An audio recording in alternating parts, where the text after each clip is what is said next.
vamos a abrir en la primera carta de los Tesalonicenses, capítulo 4, versículo 16. Primera carta de los Tesalonicenses, 4:16.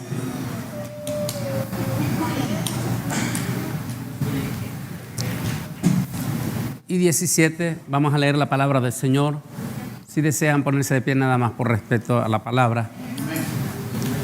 Dice así: porque el Señor mismo, con voz de mando, nótese la palabra, voz de mando. Toditita la iglesia, en general, nunca he entendido por qué el apóstol dice voz de mando, excepto si alguien ha sido militar. Pero si el mismo pasaje yo lo leo en Israel en hebreo, como lo he hecho allá cuando estoy en las congregaciones, en hebreo, toditititos los israelíes entienden qué quiere decir, porque todititos allá pasa uno por el servicio militar. No importa, uno tiene que pasar por el servicio militar. Entonces todos son militares, hombres y mujeres. Y ellos entienden esa palabra, que es una palabra militar, la que está usando el apóstol San Pablo. Dice, con voz de mando, dice, con voz de arcángel. En el hebreo la palabra arcángel inmediatamente se identifica como un comandante. O sea, no solamente el arcángel significa un príncipe, sino una especie de príncipe de alta jerarquía, o sea, un comandante. Y si con voz de arcángel, no olvide que Miguel es el arcángel que es enviado a limpiar el segundo cielo, previo al arrebatamiento de la iglesia. A eso se está refiriendo. Con voz de arcángel y con trompeta de Dios. Entre los judíos la palabra trompeta significa anuncios de guerra. Miren qué tremendo. Todo el contexto está relacionado a una batalla celestial, previo al arrebatamiento. Dice, descenderá del cielo. Y entonces los muertos en Cristo resucitarán primero. Y luego nosotros, los que vivimos, seremos, los que hayamos quedado, seremos arrebatados. Disculpe que lo tenga un momentito. No me leer, es que después se me escapa la palabra. Usted sabe que la catástrofe, hemos hablado de esto, la catástrofe de nuestros evangélicos en las redes sociales, que se ponen a escuchar un montón de empíricos predicadores o empíricos escatólogos que dicen barbaridades. Uno de ellos dicen que la palabra rapto, esa palabra, que esa palabra y que por aquí, que por allá, pero nunca buscan por qué Jerónimo, que fue el primero que utilizó esa palabra en el año 380, cuando tradujo la primera Biblia del griego y latín, y el hebreo al latín. ¿Por qué Jerónimo utilizó esa palabra? Pregúntele al pastor Mansogo, que es africano. Pregúntele, porque en África esa palabra es muy popular. Arrebatar, en el sentido de robar la novia. Robar la novia. Pregúntenle a los africanos, porque es una cultura que viene de ellos de milenios. O sea, cuando Jerónimo utiliza la palabra rapto, no, olvídese de las barbaridades que dicen en las redes sociales. La utilizó para hacerla más, ¿cómo se dice? Más aceptable para que entendiera la iglesia. ¿Qué es el misterio del arrebatamiento? ¿Cuál es el misterio del arrebatamiento? Para recibir al Señor en el aire. Sí, y así estaremos, dice, arrebatados juntamente con ellos en las nubes. 2 etapas. Nubes. ¿Quiénes son arrebatados en las nubes? ¿Quiénes son los que llegan a las nubes?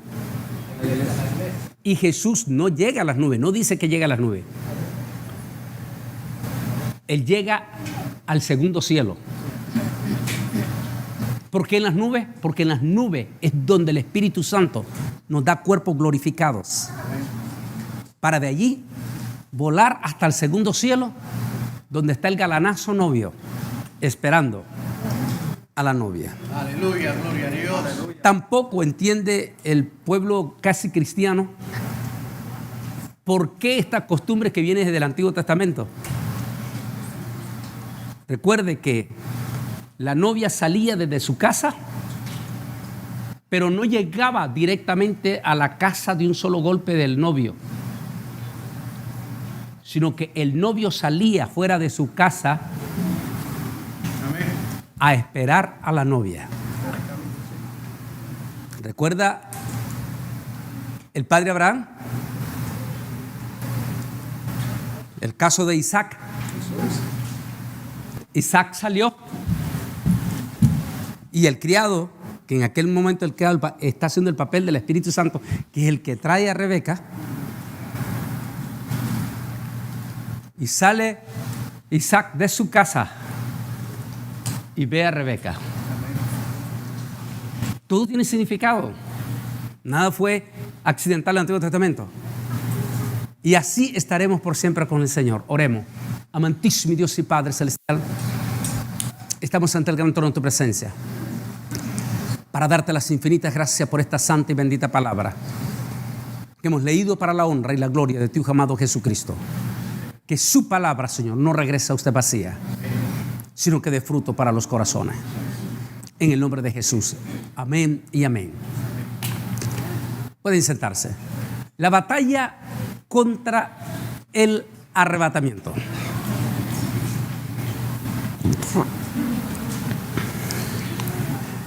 El arrebatamiento de la iglesia es, sin lugar a duda, uno de las promesas más bellas que la iglesia primitiva lo creyó y lo esperó, lo lloró, lo cantó con ansias hasta a comienzo del siglo XXI. A comienzo del siglo XXI, la iglesia evangélica perdió la pasión por el arrebatamiento de la iglesia. Posiblemente por la invasión descomunal que se nos dio nuestra iglesia, tanto en la parte anglo, afroamericana, asiática e hispana. La invasión que se nos dio de la palabra que utilizó la hermana Ruth, aquí, la pastora Ruth. Los manipuladores, los motivadores, perdón. A partir del siglo XXI, nuestra iglesia se llenó de una multitud de motivadores. Al estilo Joel Osteen. Extraordinarios motivadores. Pero esa es la palabra, motivadores, entretenedores. Y como la misión del motivador es levantar el ego del ser humano, que de por sí como raza caída tiene esa tendencia de levantarse a sí mismo. El apóstol San Pablo dice, mas ya no vivo yo, mas Cristo vive en mí. Sí, Pablo dice que es en Jesús, es Jesús quien tiene que ser exaltado, no nosotros. Es Jesús.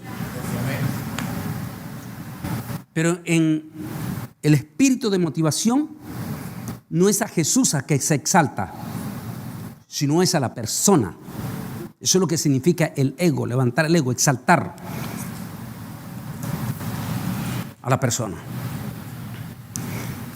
Y a partir de ese momento, el tema del arrebatamiento brilló por su ausencia. La iglesia perdió la pasión del arrebatamiento. Pero hasta antes del siglo XXI, la iglesia lloraba, cantaba con pasión por el tema del arrebatamiento de la iglesia. Y eso que ellos no tuvieron tan cerca como lo estamos nosotros. Y eso que ellos no vieron las señales que nosotros estamos viendo. No fueron testigos de eso. Este acontecimiento que hoy más que nunca está a las puertas. Cito a un científico que creo que fue el 2017, diciembre del 2016. Ese científico, y lo cito aquí en el libro, sus palabras como fueron y todo. Dijo ese científico en un programa de History Channel. Dijo, si todo el apocalipsis se está cumpliendo, ¿por qué Dios le va a fallar a los cristianos en la promesa del arrebatamiento? Un científico. Las enormes incoherencias, mientras multitud de predicadores están negando el arrebatamiento, un científico viene y le dice todo lo contrario. Pero también es parte de la profecía. Jesús habló de eso. Es parte de lo que se llama apostasía antes del rapto. Hay dos clases de apostasía, Pablo lo menciona bien, dos clases.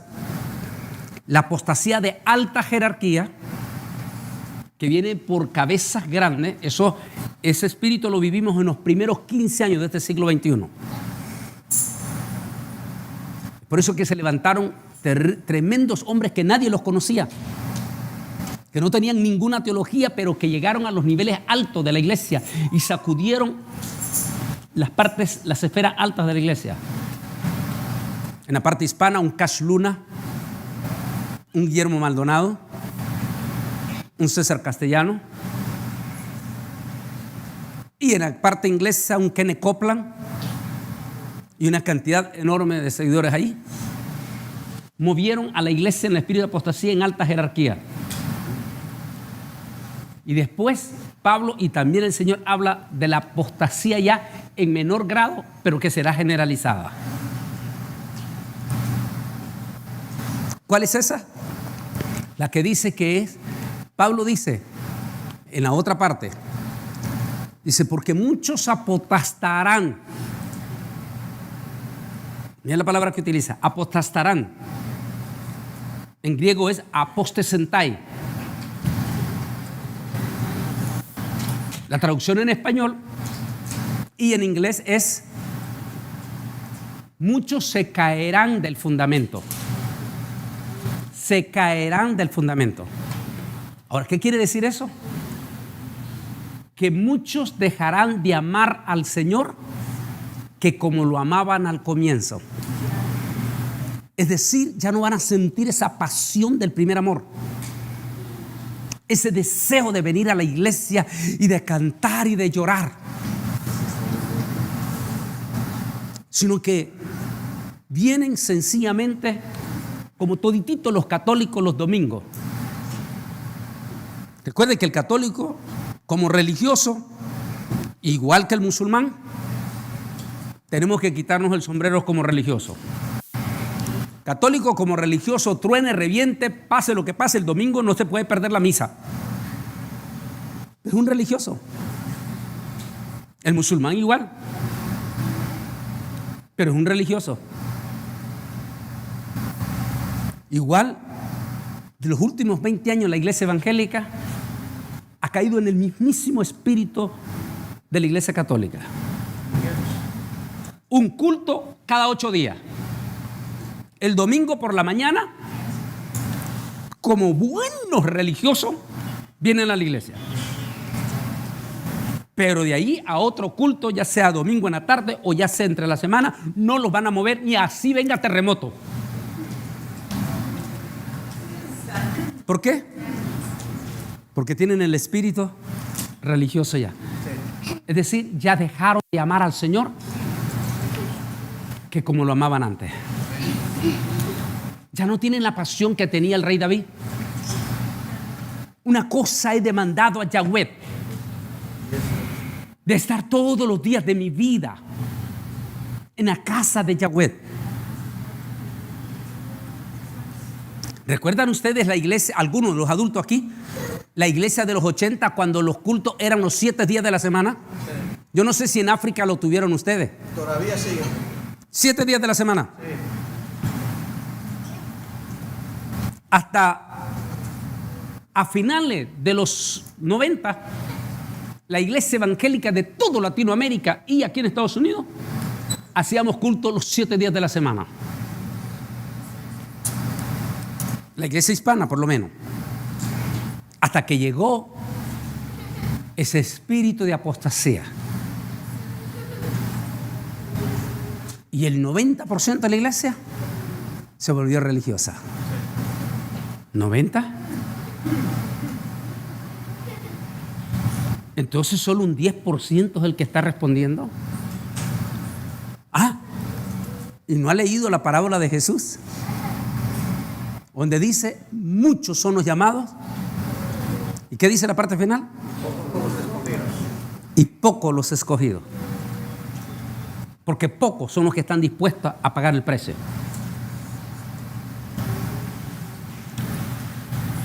Es crítico la situación. Aquellos de final, desde el siglo XX para atrás, es decir, 99 para atrás, a pesar de que no fueron testigos de ninguna de las señales que estamos viendo, fueron apasionados por la venida del Señor. En este momento estamos, como hablamos en la mañana, es contundente la venida del Señor. ¿Se cansaron de esperar? Las 10 vírgenes, ¿recuerde? A ver, ¿cuántos de las 10 vírgenes se descansaron? ¿No? Las 10. No solo las 5 insensatas, las 5 prudentes también se cansaron. ¿Y qué más? ¿Qué pasó cuando se cansaron? Se durmieron. Se durmieron. Pero a la medianoche se oyó un grito. Vayan al sinónimo. Quiere decir algo duro,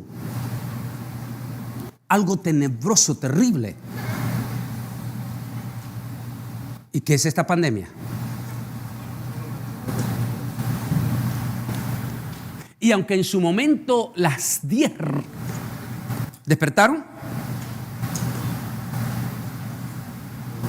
tengo fresquito todavía, marzo, abril y mayo del año pasado, sobre todo los primeros 2 meses. Los evangélicos, porque nos cerraron los templos, igual aquí en Atlanta, cerraron los templos, pero los evangélicos estaban tan impactados en el culto virtual que llamaban a los pastores y decían: pastor, ¿qué necesita? Pastor, si hay algún hermano que necesita, estamos para ayudar. Y se reunían en sus casas todo para recibir el culto virtual. Y hasta llegaban a la iglesia a depositar el diezmo cuando nunca habían diezmado alguno. Todo estaban impactados. Pero conforme iba pasando la pandemia, así, también empezaron a enfriarse.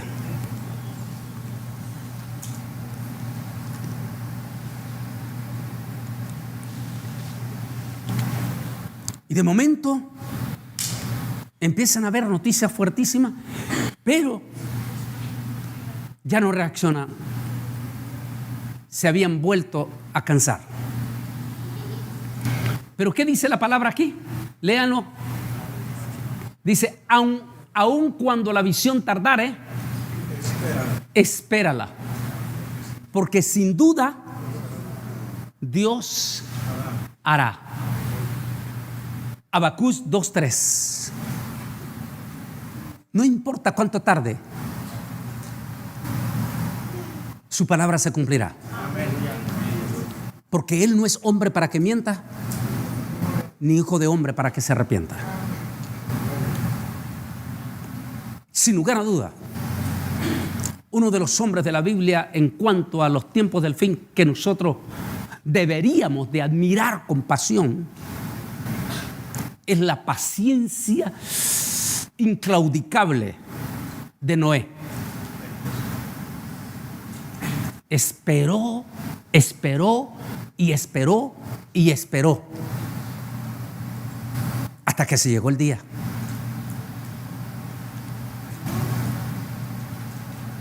Y por eso Noé está entre los héroes de la fe.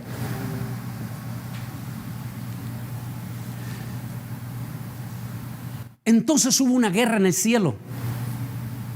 Miguel y sus ángeles luchaban contra el dragón. Y luchaban el dragón y sus ángeles. Pero no prevalecieron, ni se halló ya lugar para ellos en el cielo. Y fue lanzado fuera el dragón, el gran dragón, la serpiente antigua que se llama Diablo y Satanás, el cual engaña al mundo entero. Fue arrojado a la tierra y sus ángeles fueron arrojados con él. Es Apocalipsis capítulo 12. ¿Cuándo va a suceder esta batalla? En algún momento nosotros en escatología pensábamos que esa batalla iba a suceder en el periodo de la gran tribulación. Hasta que empezamos a indagar profundamente cómo es que va a ser el arrebatamiento. Y al entrar en profundidad del arrebatamiento, nos damos cuenta, hay un estudio que solo quedaron dos, algunos de ya lo tienen, se llama Arcángeles y Serafines, o el otro, La mujer y el dragón, donde estoy diciendo que después que se dio la rebelión en el tercer cielo, la rebelión del tercer cielo, y esa tercera parte de los ángeles fueron expulsados del tercer cielo. Pero como explico en ese tema, Arcángeles y Serafines, habían diferentes clases de jerarquías angelicales, y entre ellos habían ángeles guerreros que en algún momento pertenecieron al equipo de Miguel. ¿Por qué Miguel? Porque Miguel es el arcángel en jefe de los ángeles guerreros. ¿Se acuerda Daniel? Cuando Gabriel, que por cierto Gabriel no camina solo, camina una miríada de ángeles, miríadas de ángeles con él. Y cuando fue enviado para darle el mensaje a Daniel, hubo oposición en el segundo cielo por 21 días. Y dice que Gabriel tuvo que pedir ayuda. ¿A quién le pidió ayuda? Miguel. A Miguel. Y allí explico por qué Miguel. Lo que explico en uno de los capítulos de este libro, ley permisiva de Dios. Por ley, ese misterio precioso de Dios, por ley permisiva, a esos seres conocidos como ángeles guerreros, por ley permisiva se les permitió quedarse en el segundo cielo, popularmente conocido como las Pleiades. Segundo cielo. Y Satán, por ley permisiva, tiene acceso a ese segundo cielo, que en cierta forma Satán se presenta, como estamos viendo aquí, como el comandante en jefe de esos demonios en el segundo cielo.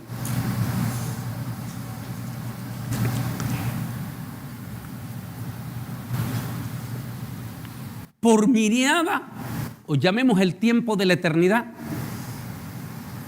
desde que fueron expulsados del tercer cielo, esos seres inteligentes, porque son seres inteligentes,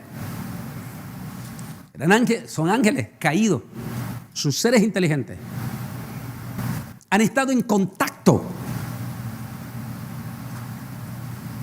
con las civilizaciones terráqueas del planeta Tierra.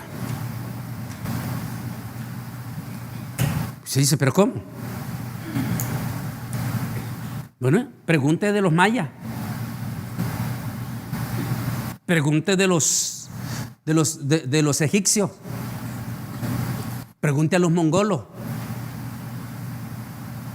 pregunte a los de Vietnam y pregúntele a los de los Australia, a los incas, cómo es que construyeron esas pirámides y desde arriba se hace un enfoque, se va a dar cuenta que todititas esas pirámides están interconectadas.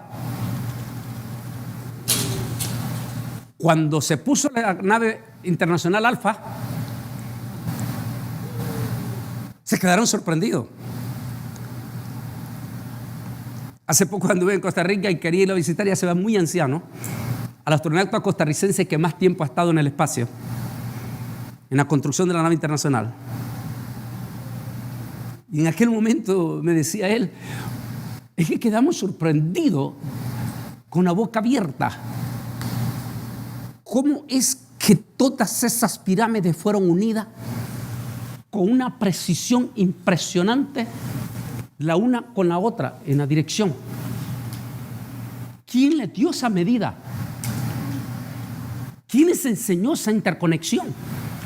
Y la otra, todititita las pirámides, todas apuntan a las Pleiades, segundo cielo.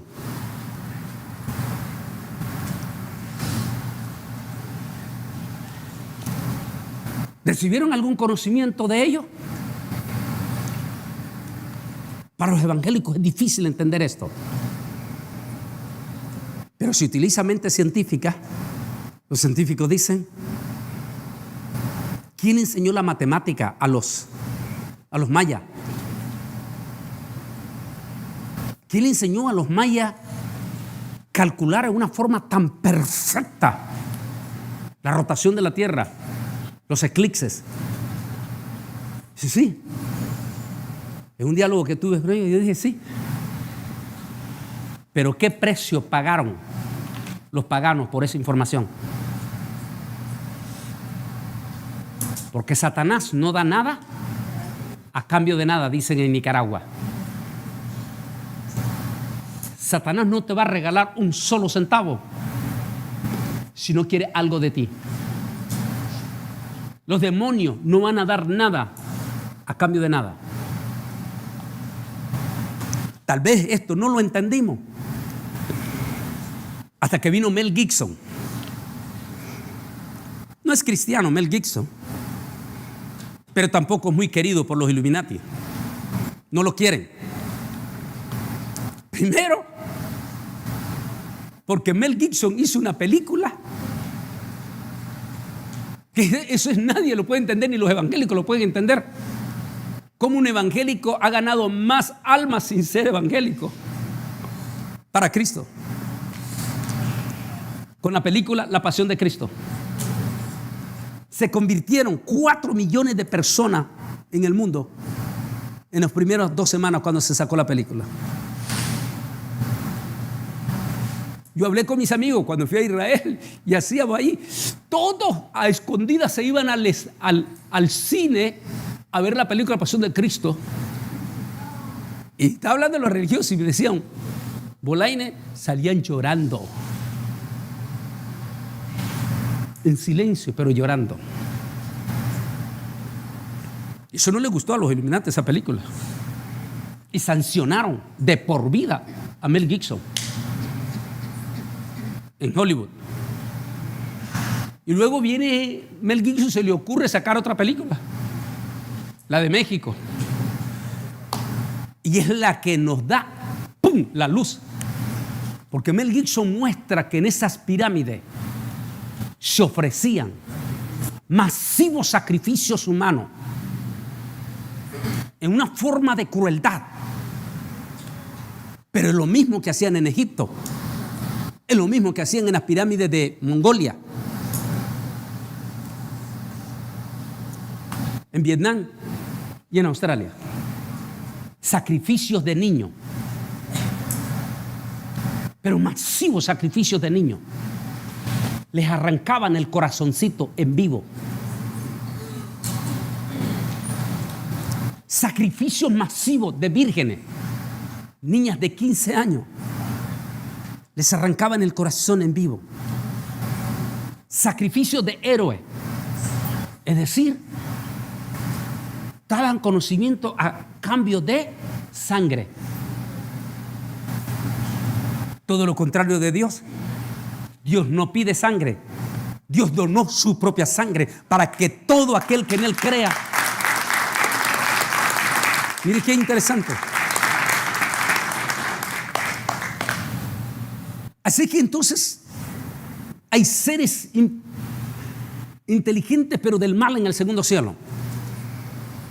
Y han estado desde el principio de la creación del ser humano, ellos han estado allí también. Pero viene un día en que van a ser expulsados para siempre del segundo cielo. Y ese día tiene que ser previo al arrebatamiento de la iglesia. Allí es donde la iglesia no ha entendido, nuestros teólogos no han entendido, que cuando Jesús baje al segundo cielo, los cielos, el segundo cielo tiene que estar limpio de toda basura. Así que previo a que Él ponga pie en el segundo cielo, tiene que ser limpiado de todos esos demonios. Esa es la batalla que estamos viendo. Y entonces,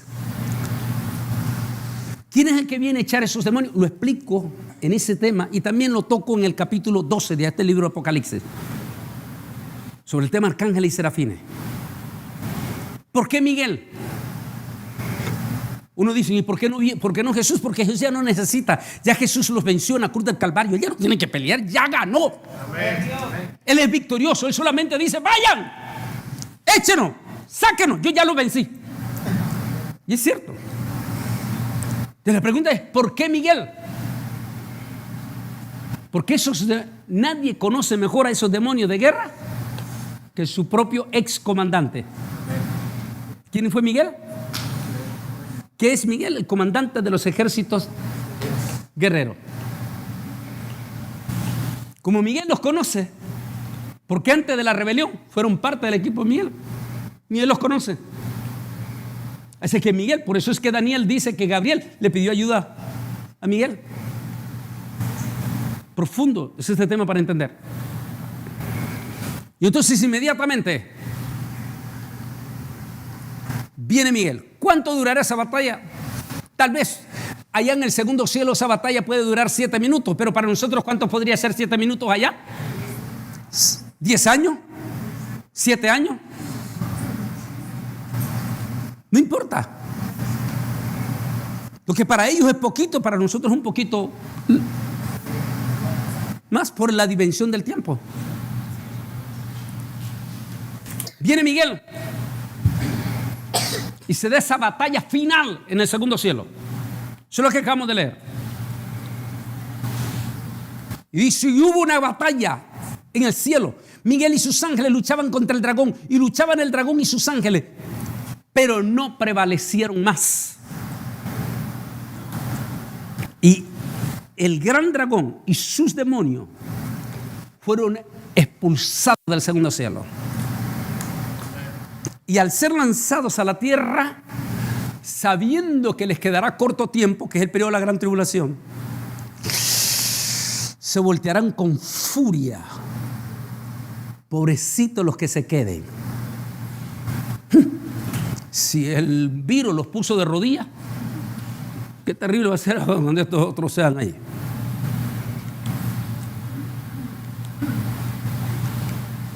Nos da una idea.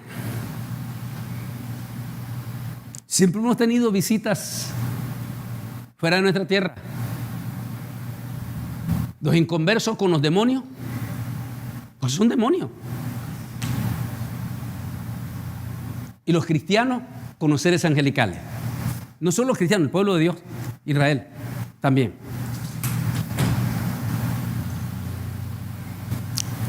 ¿Qué es lo que vio Ezequiel? Las naves que vio Ezequiel. Habla de esas naves. ¿Qué es lo que vio Eliseo cuando fue arrebatado Elías? Naves de fuego. Pónganse en los zapatos, 4,000 años allá atrás. ¿Cómo lo describiría usted si usted fuera Eliseo? Y lo que es más profundo, y que Dios en su sana, linda sabiduría decidió que por alguna razón que ese libro no fuera puesto como parte del canon, porque tal vez la iglesia no lo iba a entender. El libro de Enoc. Enoc habla de esas apariciones de seres angelicales y de esas naves angelicales.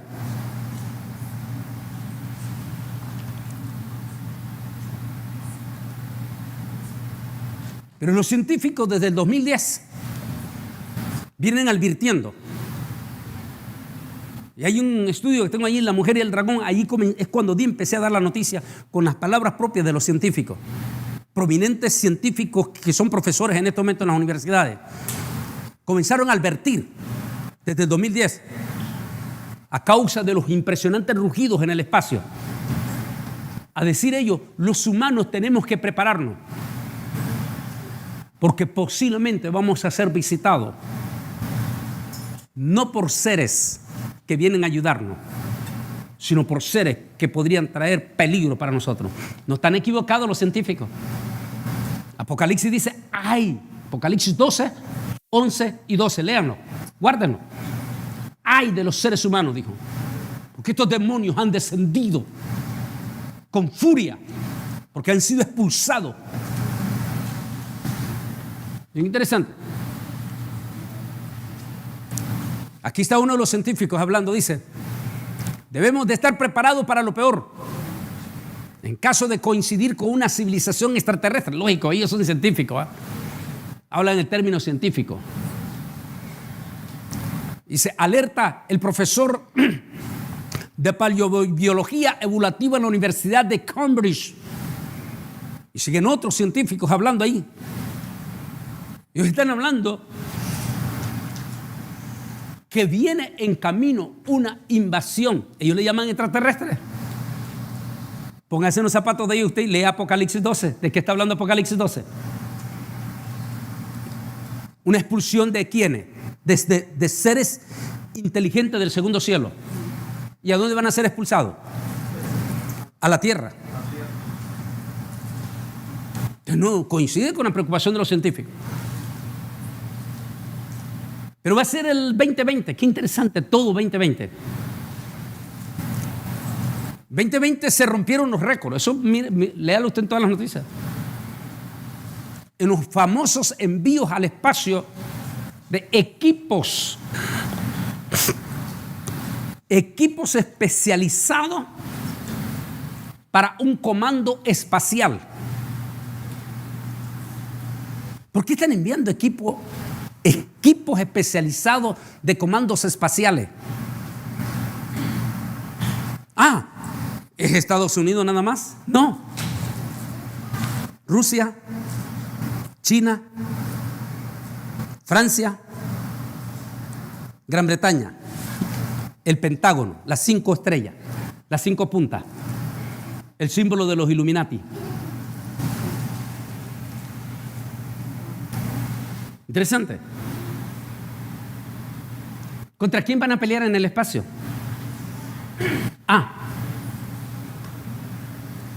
A ver, dígame, ¿quién está detrás del nuevo orden mundial? A ver, dígame, ¿quiénes están detrás del nuevo orden mundial? Los Illuminatis. ¿Y a quiénes adoran los Illuminati? Al luciferino. ¿Y ¿Y quién es luciferino?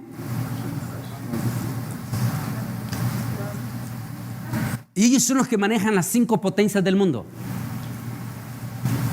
Así es que Satán ya les dijo a ellos, porque recuerda que Satán todavía él tiene, lea bien el Apocalipsis, Satán todavía tiene la esperanza que puede derrotar todavía a Dios. O puede intervenir. Y aquí viene la pregunta del milloncísimo de dólares. Satán sabe que viene el arrebatamiento. Sabe que el propio Jesús viene para levantar a su iglesia.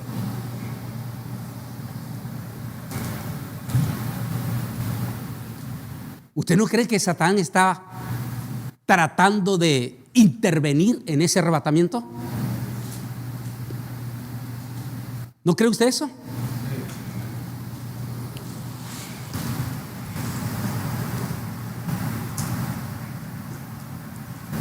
Recuerde que vuelva de nuevo a Apocalipsis. Ellos no van a ser expulsados así tan fácil. Ah, ya llegó, me voy. No. Van a hacer resistencia. Ahí léalo, ahí dice. Y hubo una batalla en el cielo, Miguel y sus ángeles, y el dragón y sus ángeles. O sea, van a hacer una batalla. Mi pregunta es,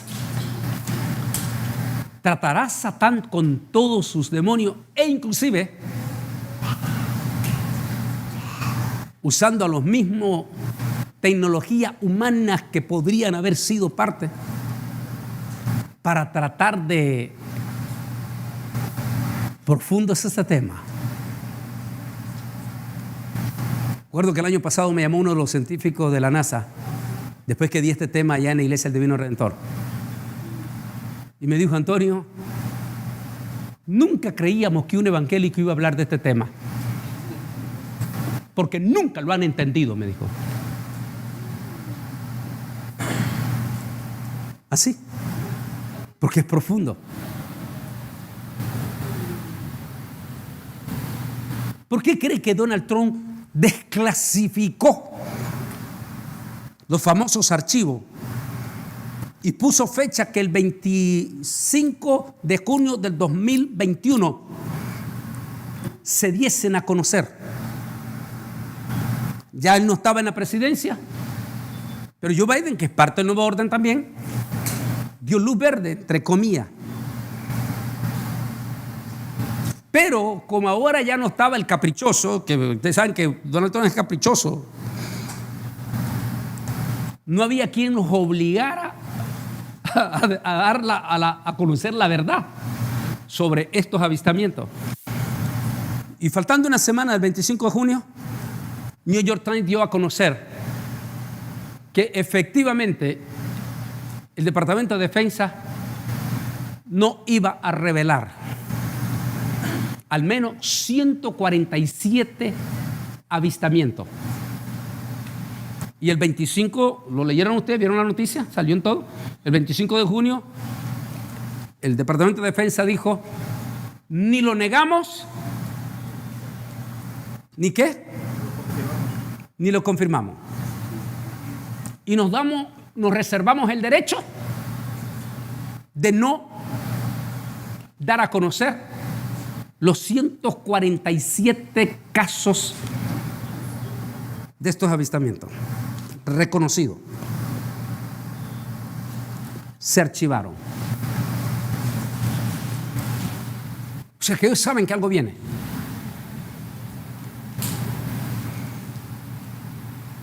La Fuerza Aérea de Estados Unidos lanza misteriosa misión al espacio. Pero no solo Estados Unidos. Y fue el año pasado. Lo hizo Rusia. Lo hizo China. O sea que ellos saben que algo viene. Ellos ya saben que algo viene. Y están tratando de evitar que eso suceda. Ustedes dirán, es que Estados Unidos, los rusos y los chinos quieren evitar que esos demonios caigan a la tierra. De Estados Unidos podría sospechar un poco que sí, pero de los chinos que ni siquiera creen en nuestro Dios. Así es que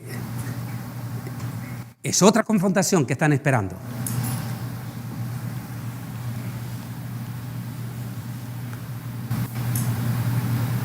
Volvieron a hablar, ¿recuerdan? Este mismo año.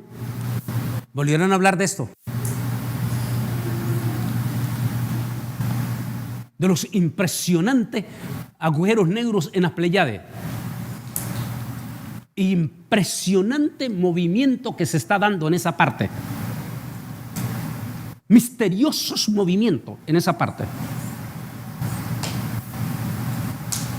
Ahora entiende por qué, diría usted, ahora entiendo por qué Donald Trump da luz verde.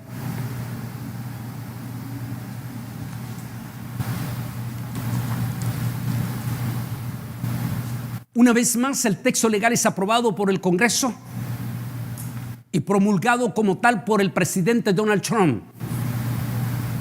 La Fuerza Espacial de los Estados Unidos, por sus siglas en inglés, habrá nacido oficialmente para asegurar la libertad de operación y proteger los intereses de Estados Unidos en el espacio exterior. Evitar las agresiones de adversarios que también tienen acceso al espacio, tanto China como Rusia, y en general llevar a cabo cualquier operación espacial que requiera el gobierno de los Estados Unidos, según se recopila en el texto. La Fuerza Espacial de Estados Unidos revela su bandera y ya es oficial. Aquí está, presentada en la Casa Blanca, la ley firmada por el presidente Donald Trump el año pasado, y esta es la bandera, con el símbolo de la estrella del norte, las Pléyades. Una vez más. La sospecha es que están intentando crear portales interestatales o universos paralelos para contactar con otros seres. Es una puerta de entrada para los desconocidos y no sabemos qué puede traer esto, dice este científico. ¿De qué está hablando? Porque el año pasado el presidente Donald Trump dio luz verde para que a partir del 21 al 24, mire qué coincidencia todos estos 4 años, que a partir del 21 al 24 se dé luz verde a esto. A ver si lo tengo aquí. A esto. Después regreso atrás. A esto. Ya es oficial porque ya fue probado en menor envergadura entre Suiza e Italia, en los túneles. Pero ahora lo quieren ya desarrollar en potencia, pero en los agujeros negros. Según ellos, para lo que acabamos de leer, descubrir qué hay ahí. Pero dice aquí, las investigaciones, dice, se realizan y se llevan en el más absoluto secreto. En principio puede parecer un poco contradictorio crear una máquina descomunal, como es el colisionador de hadrones. Muchos expertos indican que esto traería consecuencias impredecibles. Del colisionador.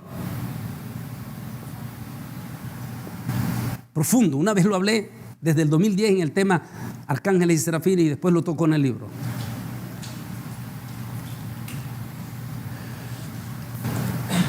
Los expertos, me llamó la atención hace unos meses en History Channel. Un científico dijo: no usemos ese colisionador,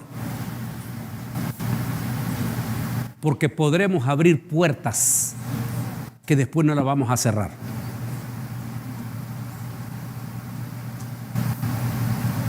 ¿Tendrá que ver todo eso con el tema del arrebatamiento? Es posible que sí. Por fin la justicia perfecta del Señor se finiquita. Satán ya no tendrá acceso al cielo y ya no podrá seguir siendo el acusador de los santos. En este pasaje se puede ver que los arrebatados en el cielo, o a los arrebatados en el cielo, dando gracias al Señor, porque por fin el acusador y sus demonios han sido arrojados de todo acceso a los cielos, y su final hacia el paso del abismo es inminente. Pero a la vez se hace una grave advertencia sobre los moradores de la tierra. Por favor, mi hermano, no se enfríen. En los de las redes sociales, no se enfríen. No va a ser nada bonito quedarse después del arrebatamiento. Si ahorita hemos sucumbido en un minúsculo virus, como dijo un israelí, un rabino, si un minúsculo virus llamado coronavirus nos ha puesto de rodillas, ¿qué va a pasar cuando esos demonios sean arrojados a la tierra?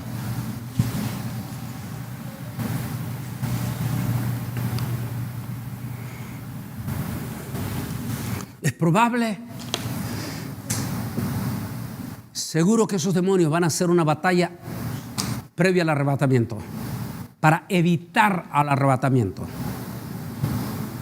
Y quién sabe si los Illuminati van a utilizar a las superpotencias para unirse, para evitar o tratar de contrarrestar ese arrebatamiento.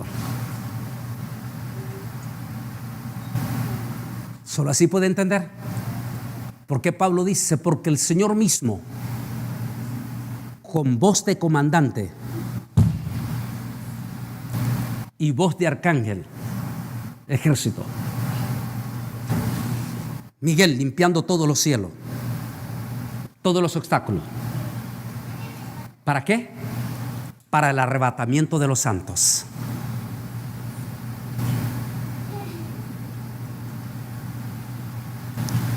¿Sabe Satán que el arrebatamiento está ya cerca? ¿Usted cree que lo sabe? Dígame. Por supuesto que lo sabe. Él ya sabe que viene el arrebatamiento. Y prueba es Apocalipsis 12. No se va a quedar de brazos cruzados. De hecho, el ataque ya lo comenzó en la misma iglesia, poniendo apostasía en los corazones de los evangélicos. Ya comenzó esto. Él sabe que viene el arrebatamiento. Ya comenzó poniendo apostasía. Por eso sabemos que el rapto está a las puertas. Ese gran acontecimiento potencialmente ya está encima. Lamentablemente no podemos poner fecha. Específicamente nadie puede poner fecha. Pero sí sabemos que este es el tiempo. Primero, porque esta mañana explicamos cómo el nuevo orden ya no se va a echar pies atrás. Con esta pandemia, el nuevo orden comenzó la instalación de su gobierno ya. Vamos camino a la gran tribulación. Y esto nos queda mucho tiempo. Esto ya está encima. ¿Qué nos da a entender eso? Que el arrebatamiento entonces está demasiado cerca. Nos gustaría, contra todo principio, nos gustaría saber por lo menos cuántos años, cuántos meses o días nos queda. Pero el Señor no quiso revelar eso. Y Él es soberano. Sencillamente, Él tiene sus poderosas razones por qué no quiso revelar eso. Tal vez por conociendo las debilidades de la iglesia, que si llega a saber cuál es el año, todititos se van al mundo y faltando una semana se vienen a arrepentir otra vez. O se enfrían.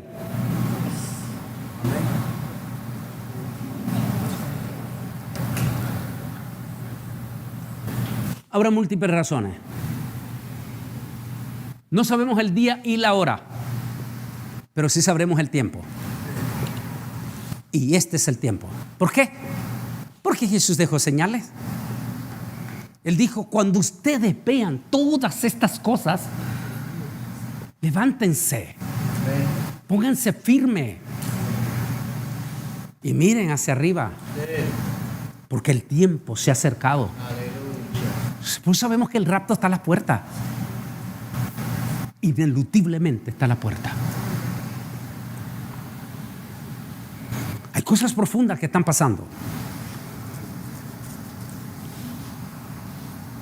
Y si el arrebatamiento no ha pasado, Dios mío, a mediados del 2023, que van a ser cuando se desate la gigantesca campaña de elecciones en Estados Unidos. ¿Por qué Estados Unidos? ¿Qué tiene que ver Estados Unidos con la más? Porque esta es la primer potencia, ese es el cuarto imperio romano. Es la de los dedos de los pies. Es la primer potencia del mundo. No va a cambiar. Es la que tiene el símbolo del águila. Es la que tiene el símbolo de la Cibeli, la estatua de la libertad, que no es otra cosa que la Cibeli.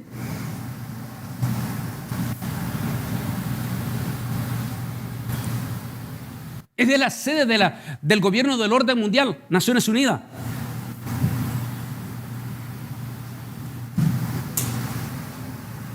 ¿Entienden ustedes?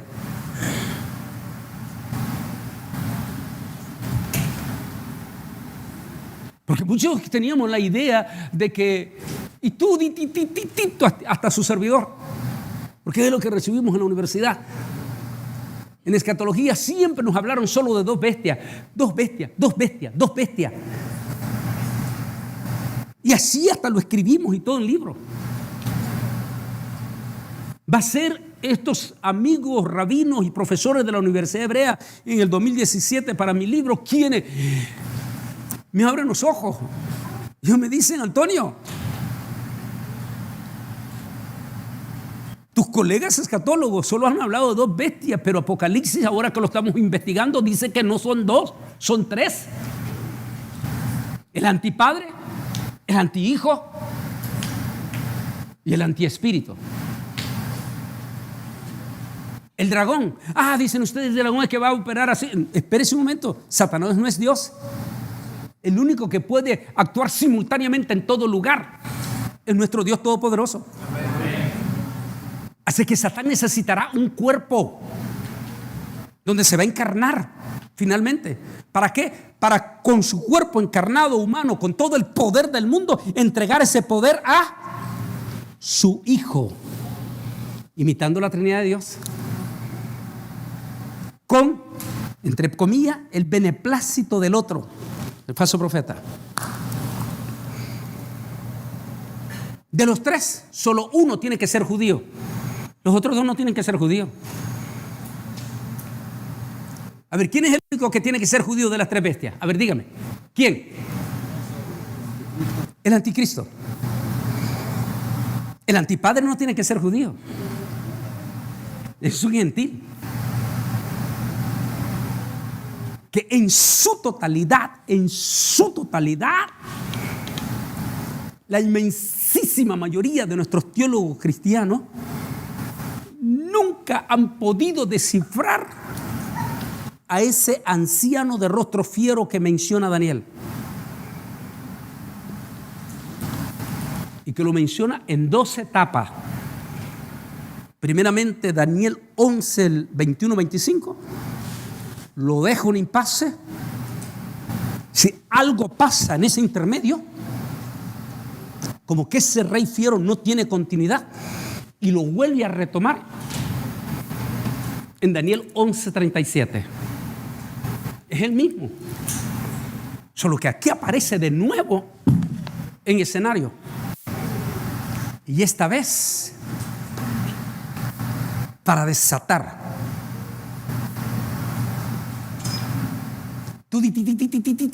Los teólogos decían que ese rey de rostro fiero era el anticristo. Pero como lo está diciendo Daniel, el anticristo no viene para engañar al mundo.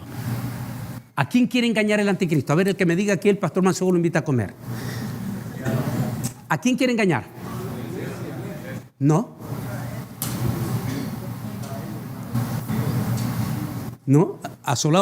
Viene a engañar a dos pueblos. ¿Cuáles son esos dos pueblos? Israel y... ¿No? Árabes. ¿Y por qué los árabes? porque son los descendientes de Ismael. Y son los únicos dos pueblos descendientes de Abraham que todavía no han aceptado que Jesús es el Mesías. Están esperando al Mesías todavía. Jesús dijo: yo he venido en nombre de mi Padre y a mí no me habéis recibido. Otro vendrá.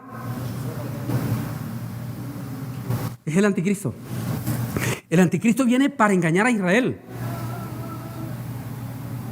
y engañar al pueblo árabe. Entonces, ¿quiénes antes del arrebatamiento tienen que dejar la plataforma lista para que se levante un anciano de ella? Ese es el antipadre. Ahora, el antipadre no le interesa a Israel en cuanto a engañarlo, en cuanto al Mesías. Ya sabe que su hijo va a hacer ese papel. Pero ¿a quién le interesa engañar al antipadre? Ahora sí, dígame, ¿a quién le interesa engañar? A la iglesia, no al mundo. ¿Por qué no al mundo? A ver, ¿por qué no quiere engañar al mundo? Porque el mundo le pertenece a él, ya los tiene engañado.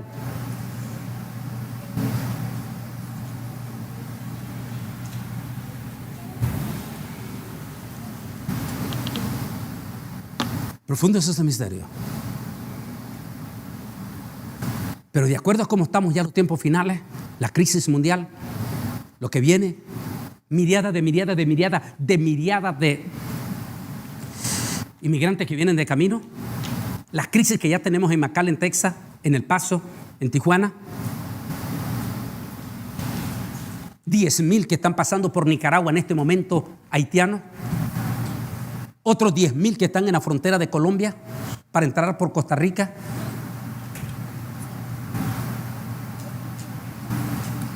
Lo que está pasando en la frontera con España en este momento de Marruecos.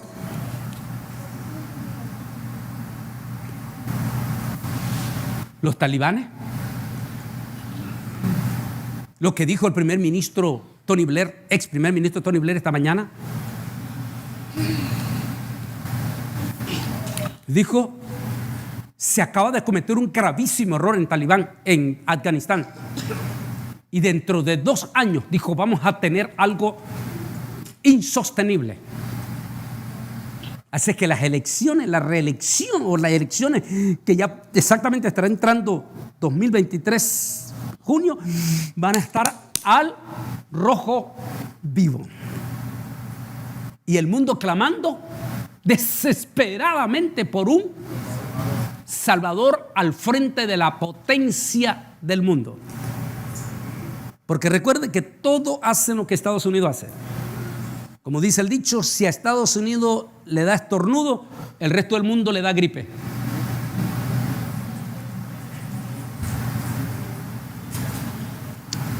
¿Llegaremos a ver eso? Quizás. Solo Dios lo sabe. Pero lo que le quiero decir es, si todo este panorama se está dando y quiero que se pongan de pie, Cristo viene. El arrebatamiento está a las puertas. ¿Cuánto tiempo nos queda? Solo Dios lo sabe. Pero esta tarde le explicaba a una persona y le decía, ¿sabe qué es lo que más miedo me da de lo que estamos viendo? Ese escalofriante enfriamiento que está teniendo la iglesia. Este enfriamiento de la iglesia nos debe de dar escalofrío. Por eso sabemos que el rapto está cerca. Amén. Por la profunda frialdad de la iglesia. Es que muchísimo siempre han creído que la iglesia se va a ir en avivamiento. Nos gustaría, pero es que no dice la Biblia eso. Jesús habló de apostasía sin precedentes, o sea, frialdad. Las 10 vírgenes, el mensaje de Jesús. Es que la postrera será más grande que la primera, dicen por ahí mucho. La profecía de Joel. Pero resulta que esa profecía de Joel no es para la iglesia. Por favor, lean bien el contexto. Joel dice, esto es para la casa de Israel. Específicamente para Israel. Que en la gran tribulación va a ser Israel el que recibe el candelabro de nuevo. Es decir, el poder de nuevo del Espíritu Santo a través de los 144,000. Para que todo Israel sea salvo. Entonces, ¿qué dice de la iglesia? ¿Avivamiento? No. Frialdad. Esta frialdad es lo que me da miedo. Le decía a esa persona, esta frialdad es para que nos dé escalofrío. Esta frialdad es lo que indica que el arrebatamiento está a la puerta. Y en la mañana le preguntaba a la hermana, me decía ella, la situación de su propia familia, a pesar de que ella estuvo hasta en fuerte peligro, su propia familia no reaccionó.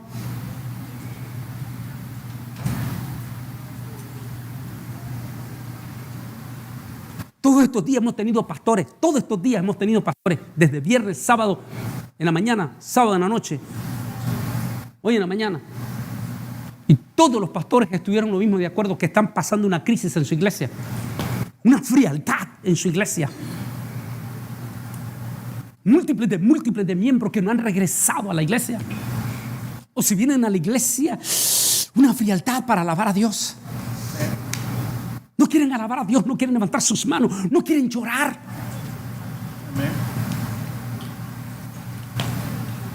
Pero le contaba a esa persona esta tarde que en los últimos meses estoy viendo un fenómeno que ustedes lo vieron aquí antenoche y anoche. Conversiones de jovencitos viniendo al altar tocados por el Espíritu Santo. Usted tenía que ver la semana pasada y la semana antepasada. La semana pasada fue aquí en Sur Carolina, antepasada en Tennessee. La cantidad de jovencitos tocados por el Espíritu Santo.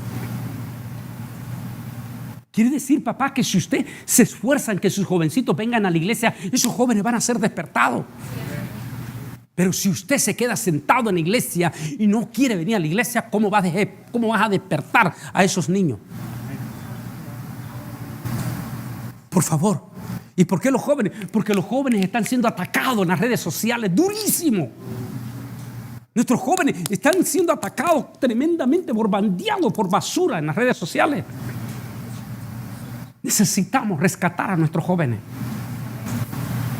con la palabra de advertencia.